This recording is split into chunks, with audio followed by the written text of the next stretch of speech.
ಶ್ರೀ ಕ್ಷೇತ್ರ ಹೊನ್ನವ ಮಂತ್ರಾಲಯ.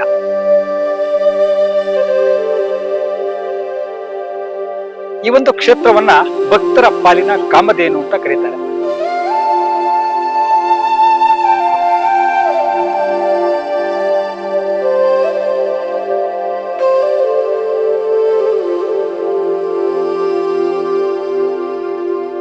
ಇಲ್ಲಿ ಬಂದಂತಹ ಭಕ್ತರು ಸಂಕಲ್ಪವನ್ನು ಮಾಡಿ 21 ವಾರಗಳ ಕಾಲ ಕಾಯನ್ನು ಕಟ್ಟಿ ದೇವರಿಗೆ ದೀಪಾರತಿಯನ್ನ ಮಾಡಿ ಆ ನಂತರ ಹೋಮದಲ್ಲಿ ಭಾಗಿಯಾದವರಿಗೆ ತಮ್ಮ ಇಷ್ಟಾರ್ಥಗಳು ಸಿದ್ಧಿ ಆಗುತ್ತೆ ಅಂತ ಅನ್ನುವಂತಹ ಕಾರಣಕ್ಕಾಗಿಯೇ ಈ ಒಂದು ಕ್ಷೇತ್ರವನ್ನ ಭಕ್ತರ ಪಾಲಿನ ಕಾಮಧೇನು.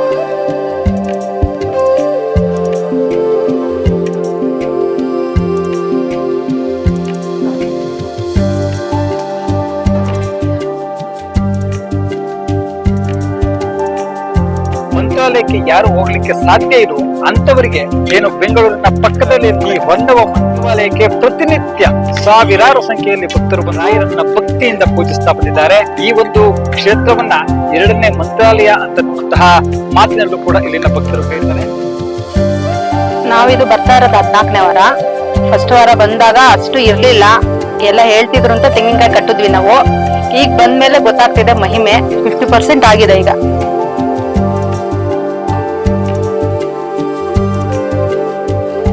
ಅನ್ಕೊಂಡಿದ್ದೆಲ್ಲ ಆಗತ್ತೆ ಅಂತ ಹೇಳಿ ತೆಂಗಿನಕಾಯಿ ಕಟ್ಟಿದ್ವಿ ನಾವು. ಮುಂಚೆ ಗೊಂದಲದಲ್ಲಿತ್ತು ಮನಸ್ಥಿತಿ, ಆಗುತ್ತೋ ಇಲ್ವೋ ಅಂತ. ರಾಯರಿದ್ದಾರೆ ನನ್ಗೂ ಬೇರೆಯವ್ರು ಹೇಳ್ದಾಗ ನಂಬಿಕೆ ಅಲ್ಲ, ಸುಮ್ನೆ ಜನ ಹೇಳ್ತಾರೆ ಅಂತ ಅನ್ಕೊಂಡಿದ್ದೆ ನಾನು. ಇಲ್ಲಿಗೆ ಬಂದ್ಮೇಲೆ ಪರವಾಗಿಲ್ಲ, ನಂಬಿಕೆ ಇದೆ. ಮಾಡದ್ಮೇಲೆನೆ ಗೊತ್ತಾಗಲ್ಲ, ಅಲ್ಲಿವರೆಗೆ ಯಾರಿಗೂ ಗೊತ್ತಾಗಲ್ಲ. ಕಷ್ಟ ಇದ್ರು ರಾಯರ ಹತ್ರ ಕೇಳ್ಕೊಂಡ್ರೆ ಆಗುತ್ತೆ. ಸ್ವಲ್ಪ ಟೈಮ್ ಇಡುತ್ತೆ, ಸ್ವಲ್ಪ ಜನಕ್ಕೆ ಬೇಗ ಆಗುತ್ತೆ, ಸ್ವಲ್ಪ ಜನಕ್ಕೆ ನಿಧಾನ ಆಗುತ್ತೆ.